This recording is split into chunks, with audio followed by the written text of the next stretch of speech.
Welcome to my channel. আজকে আমার মা মামা বাড়িতে এসে চিংড়ির মালাইকারি করবে। এখন আমার মা বলবে কি কি উপকরণ এখানেতে। চলো দেখা যাক। এখানে চিংড়ি মাছ আছে,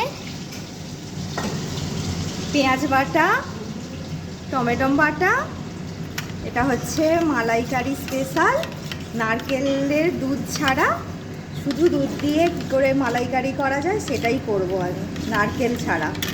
এটা হচ্ছে জিরে গুঁড়ো, হলুদ গুঁড়ো, লঙ্কা গুঁড়ো, এটা হচ্ছে রসুন বাটা, আর এখানে আছে আদা বাটা। চলো তোমরা দেখতে থাকো। এখন কড়াতে তেল দেওয়া হবে।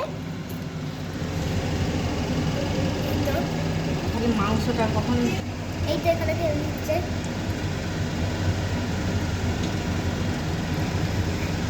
এখন তেলটা গরম হবে। তেলটা এখন গোটা জিরে দেওয়া হয়ে গেছে। তেল গরম হওয়ার পরে এলাচ, দারচিনি আর তেজপাতা ফোড়ন দিলাম। আর একটা তো মাংস হচ্ছে বলবি, এবার একটু নেড়ে নেওয়া হচ্ছে। ফোড়নটা একটু ভাজা হচ্ছে।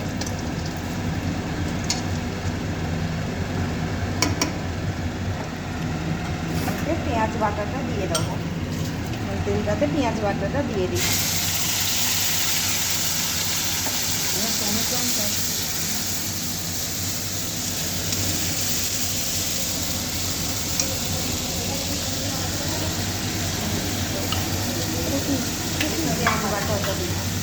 পেঁয়াজ বাটা দিলাম কড়াতে, হচ্ছে আস্তে আস্তে কষবো। পেঁয়াজ বাটার সাথেই একটু রসুন বাটা দিয়ে দেবো, অল্প করে, হাফ চামচ।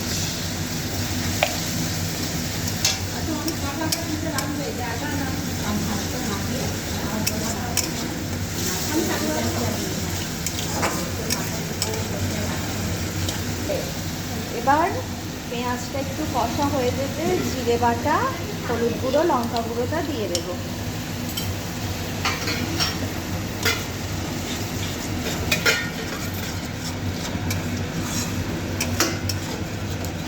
ভালো করে কষিয়ে নিতে হবে।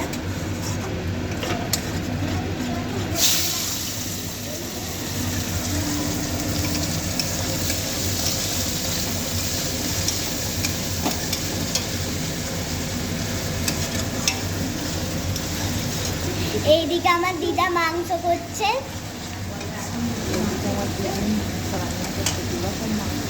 এখানে আমার একদম দু রকম মাংস রান্না করছে, চিকেন আর মাটন। আর মা এখানে মালাইকারি করছে, এবার মালাইকারি। টমেটো বাটাটা দিয়ে দেবো।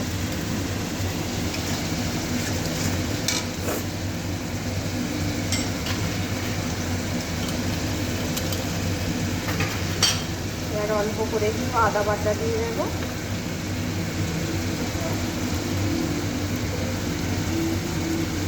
দিয়ে এবার মশলাটাকে ভালো করে কষাতে হবে, খুব ভালো করে মশলাটাকে কষিয়ে নিতে হবে। স্বাদ মতো নুন দিয়ে দেবো।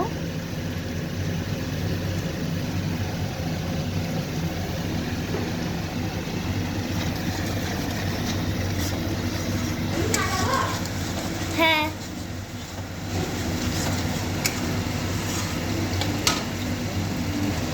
এখানে যা সুন্দর গন্ধ উঠেছে, না আমার এমনি খেতে ইচ্ছা করছে, জিভে পুরো জল চলেছে। কিন্তু এখন অনেক দেরি, অনেক মানে কি বলবো, অনেক গল্প মানে।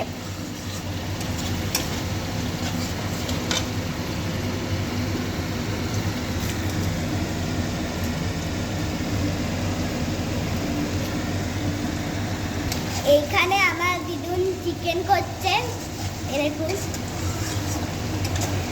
এখনো চিকেনগুলো দেওয়া হয়নি। পেঁয়াজটাকে ভাজা হচ্ছে এখন। এই তো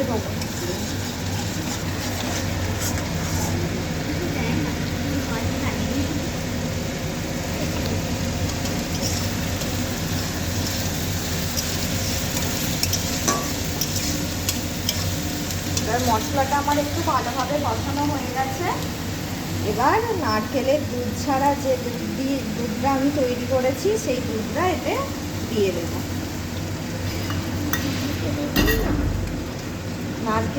আজকে আমি নারকেলের দুধ ছাড়া কীভাবে চিংড়ির মালাইকারি করবো সেটাই দেখাচ্ছি। সবাইয়ের বাড়িতে তো আর নারকেল থাকে না, কিন্তু সে কী করে করবে খেতে ইচ্ছা করলে, যাতে সহজেই করতে পারে সেটাই দেখাচ্ছি। মা তুমি কি করে দুধটা করলে একটুখানি বলো। এটা প্রথমে একটু গরুর দুধ নিলাম 3 চামচ মতো, তার সঙ্গে 3 চামচ পাউডার দুধ মেশালাম, দিয়ে এই দুধটা তৈরি করলাম। ও খুবই সহজ পদ্ধতি তো।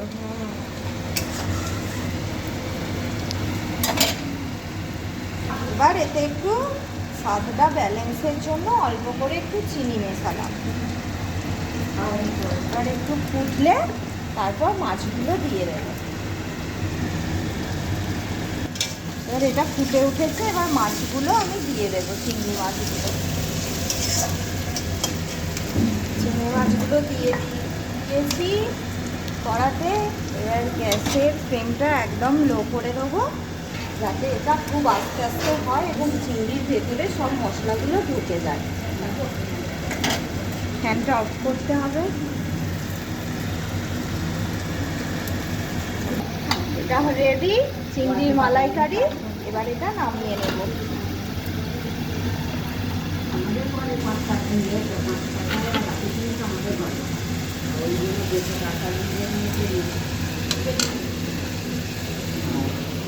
এই যে মা এখানে নাবিয়ে নিচ্ছে।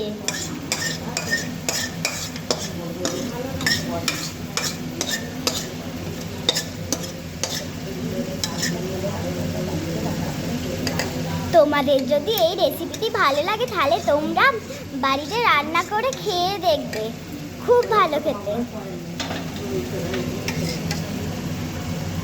কি সুন্দর যে গন্ধ উঠেছে।